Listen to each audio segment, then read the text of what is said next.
Malam itu sunyi. Tidak ada musik, tidak ada suara televisi, hanya detak jam yang terdengar pelan di sudut ruangan. Seorang wanita duduk sendirian, menatap jendela, melihat bayangannya sendiri di kaca. Rambutnya sudah memutih, wajahnya penuh cerita, tapi matanya masih menyimpan pertanyaan yang belum terjawab. Ia bertanya dalam hati, apakah aku masih diperhatikan, atau aku hanya dilupakan oleh waktu? Inilah kenyataan yang jarang dibicarakan. Banyak orang mengira bahwa ketika usia bertambah, emosi ikut menghilang. Padahal justru sebaliknya. Pada usia lanjut, emosi menjadi lebih dalam, lebih sensitif, dan lebih jujur. Yang berubah bukan perasaan, tetapi cara mengekspresikannya. Dalam psikologi wanita, fase usia lanjut bukan fase kehilangan, tetapi fase kesadaran. Wanita mulai melihat hidup dengan cara yang lebih tenang, namun juga lebih tajam. Mereka tidak lagi mengejar validasi, tetapi diam-diam masih menginginkan satu hal yang sama, dimengerti. Stoisisme mengajarkan satu prinsip penting. Kita tidak menderita karena usia, kita menderita karena pikiran kita tentang usia. Wanita lansia seringkali terlihat diam. Banyak orang menganggap diam itu tanda tidak peduli.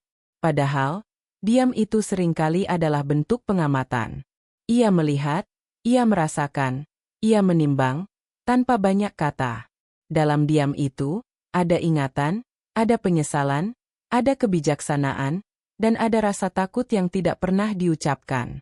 Ia tidak lagi bereaksi berlebihan seperti dulu.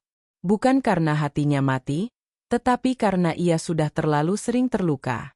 Psikologi menyebut ini sebagai emotional withdrawal yang sehat. Penarikan diri untuk melindungi kedamaian batin. Stoisisme tidak mengajarkan untuk menekan emosi, tetapi untuk memahami emosi tanpa dikendalikan olehnya. Dan inilah yang sering terjadi pada wanita di usia lanjut. Mereka belajar mengamati perasaan tanpa harus menjelaskan semuanya kepada dunia. Ada satu perubahan besar yang sering terjadi. Wanita lansia tidak lagi meminta, tetapi berharap. Berharap dimengerti tanpa harus menjelaskan. Berharap dihargai tanpa harus menuntut. Berharap diperhatikan tanpa harus berteriak.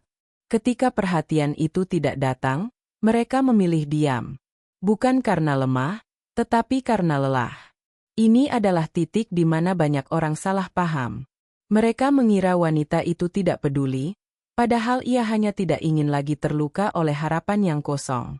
Dalam stoisisme, ada konsep penting. Kita hanya memiliki kendali atas sikap kita sendiri, bukan atas perlakuan orang lain. Wanita yang telah melewati banyak fase hidup memahami ini secara naluriah. Ia tahu bahwa memohon perhatian hanya akan menguras energi.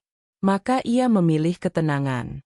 Namun ketenangan ini sering disalahartikan sebagai dingin. Padahal di balik ketenangan itu, masih ada kebutuhan emosional yang sangat manusiawi. Dihargai sebagai manusia, bukan sebagai usia. Ia masih ingin didengar. Ia masih ingin dianggap penting. Ia masih ingin merasa bahwa keberadaannya berarti. Psikologi menunjukkan bahwa pada usia lanjut, wanita lebih sensitif terhadap perubahan sikap orang lain. Satu nada bicara, satu ekspresi wajah, satu ketidakhadiran, semuanya terasa lebih jelas.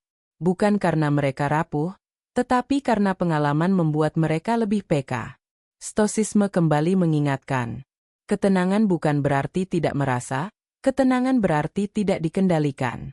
Wanita lansia seringkali menahan kata-kata yang dulu mungkin akan mereka ucapkan. Mereka memilih diam bukan karena tidak punya suara, tetapi karena mereka sudah memilih kapan suara itu layak digunakan. Jika kamu pernah melihat seorang wanita tua yang tiba-tiba menjadi pendiam, jangan langsung menganggap ia menjauh. Bisa jadi ia sedang mengamati. Bisa jadi ia sedang menilai. Atau bisa jadi ia sedang melindungi dirinya dari rasa kecewa. Dan disinilah letak pelajaran besar bagi siapapun yang menonton video ini. Usia tidak menghilangkan emosi. Usia hanya menyaring siapa yang layak mendapatkannya. Stoisisme mengajarkan bahwa hidup bukan tentang menghindari rasa sakit, tetapi tentang memilih reaksi yang bijaksana. Wanita lansia telah belajar ini bukan dari buku, tetapi dari kehidupan itu sendiri. Mereka tidak lagi mengejar hubungan yang bising. Mereka memilih hubungan yang tenang. Tidak banyak janji, tetapi penuh rasa hormat. Jika kamu memahami ini, kamu akan mulai melihat wanita lansia dengan cara yang berbeda. Bukan sebagai seseorang yang sudah lewat masanya, tetapi sebagai seseorang yang telah sampai pada puncak pemahaman diri. Dan ini baru permulaan. Karena di bagian selanjutnya, kita akan membahas sesuatu yang jarang sekali dibicarakan. Apa yang sebenarnya dirasakan wanita lansia ketika ia merasa tidak lagi diperhatikan? Dan bagaimana cara bersikap yang benar tanpa melukai, tanpa mengasihani, dan tanpa meremehkan? Jika kamu sampai di titik ini, tuliskan di komentar. Usia tidak menghapus perasaan. Karena hanya orang yang benar-benar sadar yang akan memahami makna kalimat itu.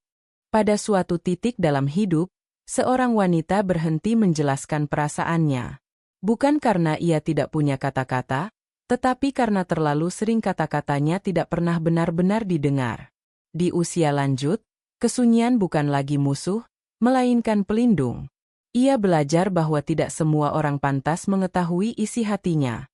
Psikologi wanita menunjukkan bahwa di fase ini, emosi tidak lagi bersifat eksplosif, melainkan terkompresi. Semakin sedikit ia berbicara, semakin dalam ia merasa. Setiap interaksi menjadi ujian kecil. Apakah aku dihargai, atau hanya ditoleransi? Stoisisme menyebut ini sebagai pemurnian nilai. Ketika waktu mengikis hal-hal yang tidak penting, yang tersisa hanyalah esensi. Wanita lansia tidak lagi tertarik pada perhatian kosong. Ia ingin kehadiran yang tulus. Bukan yang ramai, tetapi yang konsisten. Ada rasa sakit yang jarang diakui. Rasa sakit karena menjadi, tidak terlihat. Banyak wanita di usia lanjut merasa dunia berjalan lebih cepat dari mereka.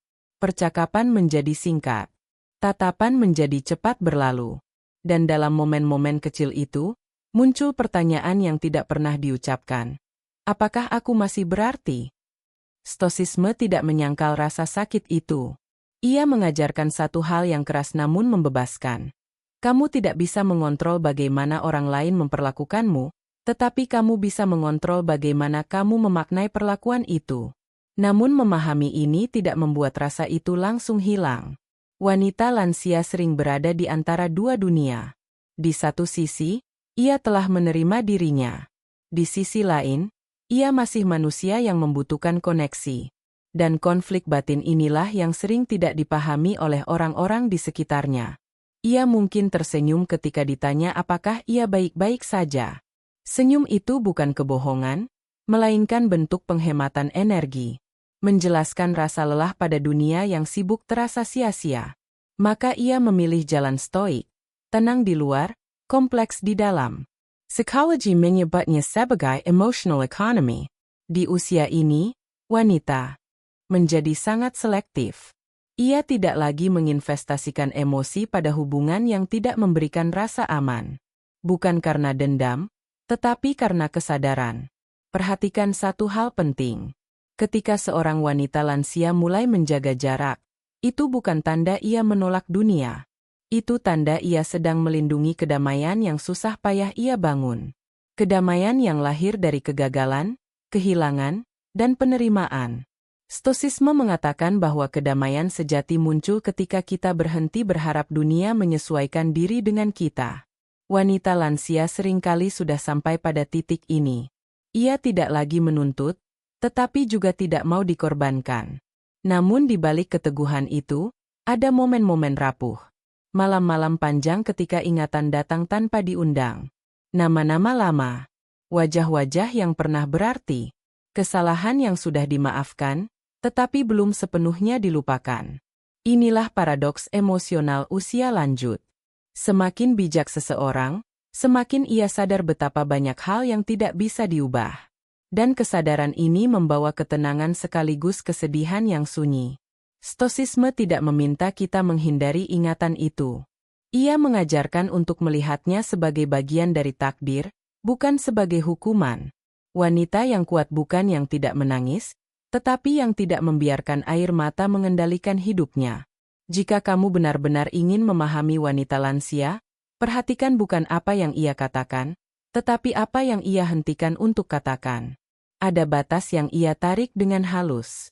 Dan batas itu lahir dari pengalaman panjang tentang apa yang menyakitkan dan apa yang menenangkan. Psikologi wanita menunjukkan bahwa pada fase ini, rasa hormat jauh lebih penting daripada cinta yang berlebihan.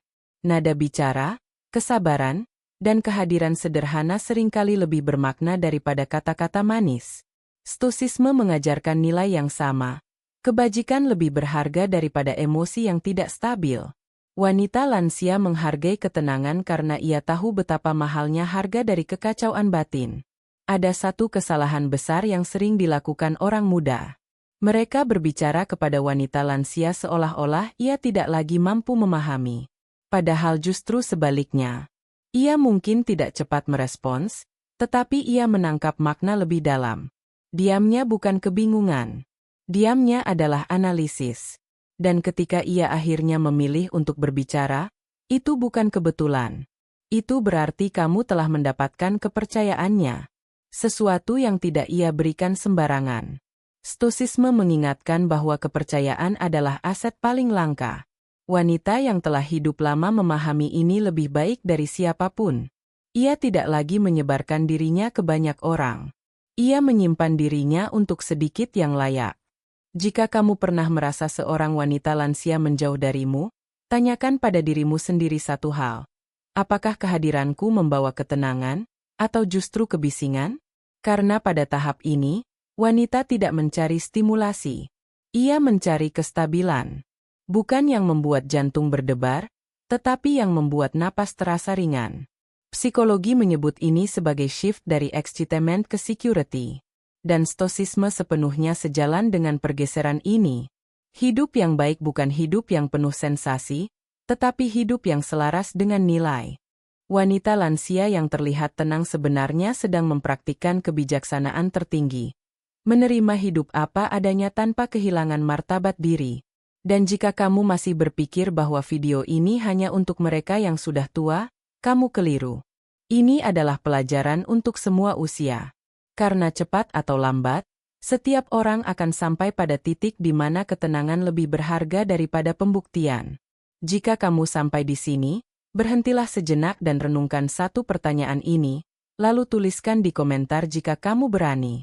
Apakah aku membawa ketenangan bagi orang lain, atau justru beban emosional? Karena kesadaran itu adalah langkah pertama menuju kedewasaan sejati. Dan masih ada satu lapisan terakhir yang belum kita buka. Lapisan paling dalam tentang bagaimana seorang wanita lansia benar-benar memandang dirinya sendiri ketika dunia mulai memudar dari perhatiannya. Di bagian berikutnya, semuanya akan dirangkum menjadi satu kebenaran yang sederhana, tenang, namun mengubah cara pandangmu selamanya. Jika kamu siap untuk itu, lanjutkan.